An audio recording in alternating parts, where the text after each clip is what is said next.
Hello, ladies and gents. If you're a Smash Bros. Fan, then you know there are plenty of great characters with many useful attacks. But there are also a few attacks here and there that might make you scratch your head, wondering how such a terrible or non-functional attack could even make it into the game. Today, I want to talk about some of the worst offenders, whether it's because they're too slow, weak, or simply don't work.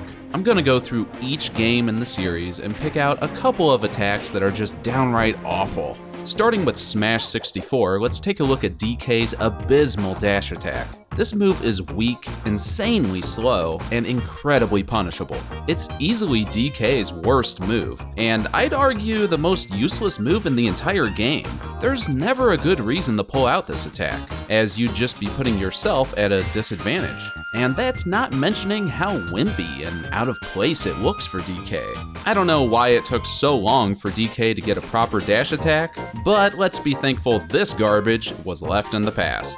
Now it's time for Luigi, and it's another dash attack. This move being included is likely no surprise to anyone who has ever played Smash 64. It's a very unsafe move, thanks to both its long duration and lag. It's also incredibly weak, and doesn't even have a finishing hit with higher knockback. If your opponent decides to block, Luigi will keep going right through the shield, leading to an easy punish. Much like DK's dash attack, there's simply no good reason to use this in battle. Let's dive into Melee now, starting with Mewtwo. This Pokemon's forward special is a reflector that'll also flip opponents around if they're within range. That might sound useful, but trust me, there's nothing beneficial here. First off, reflecting projectiles with this attack is essentially pointless, solely because the projectile doesn't switch ownership. Basically, if Mario shoots a fireball and you reflect it, the fireball won't actually hurt Mario. It'll just pass right through him. I don't know if this was an oversight or what, but it's certainly baffling.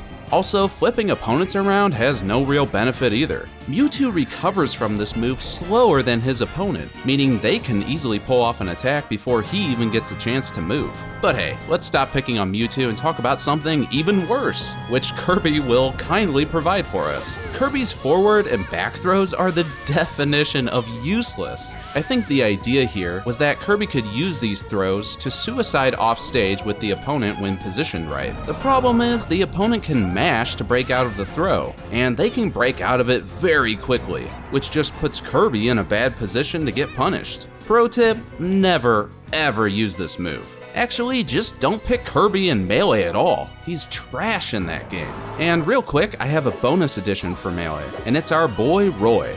I couldn't help but include his notorious dash attack, which has such a badly designed hitbox that a big chunk of the attack's animation doesn't even work, despite him swinging his sword directly through his opponent. Let's move on to Brawl now and start off with our favorite green dinosaur. Yoshi's Egg Roll special attack is a move that hasn't really ever been good, but I think it was at its worst in Brawl. The move is very weak, very predictable, and never a good approach option. This is one of those moves that's likely to do you more harm than good.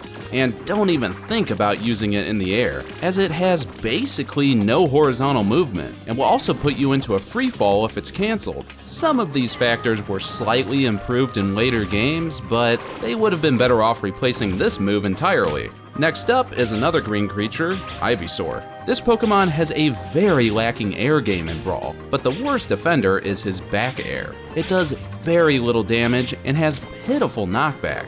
The range is good, I suppose, but that doesn't make up for its failings. You'd be better off using his forward air, which at least packs more of a punch. But overall, Ivysaur is better off on the ground in this game. Before we move on to Smash 4, let's have a moment of silence for Ganondorf's grab range. Okay, on to Smash 4 and oh god, my eyes! There's a unique little feature in Smash 4 called Custom Moves, which you may or may not remember. One of the main components here was customizing a character's special attacks. There were quite a few dumb ones available, but by far the worst was a variation of Jigglypuff's up special called Spinfini. Just imagine Jigglypuff's normal up special, but worse in every possible way. Oh, and instead of putting opponents to sleep, it turns opponents around. Like Mario's cape, except way worse. This attack has an extremely long duration, making it a good contender for the most punishable attack in the whole series. This should go without saying, but this move is not at all safe to use in the air. Anyway, during the attack there are 3 sound waves that'll flip the opponent around if they're close enough. You might be thinking, oh well, at least you could edge guard with it, but no, not even that works. Unlike Mario's cape, this move makes the opponent flinch, which will refund the opponent's up special. So even if it does flip them away at just the right time, they'll still be able to recover. There's not a single positive thing to say about this attack. It's best to just pretend it doesn't exist. To no surprise, Little Mac makes it on this list as well due to his garbage up air attack.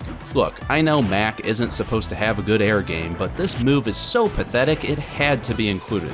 It has god-awful range, and is so weak that it's actually kind of hilarious. I mean, what are inside those gloves? Marshmallows? His punches are strong on the ground, but not in the air? Can someone explain this to me?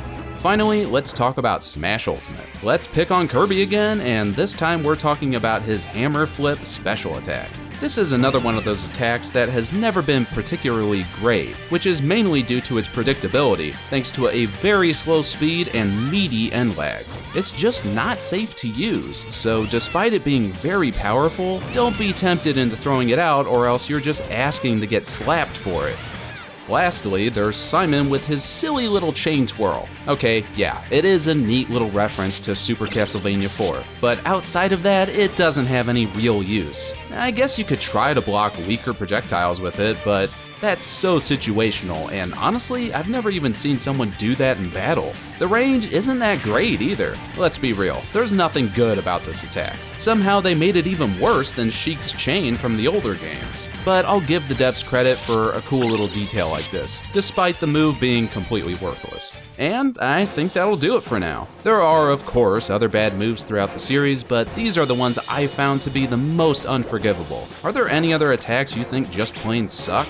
Chat it out in the comments. Thank you all so much for watching. I hope you have a fantastic day, and I'll see you again soon. Catch you later.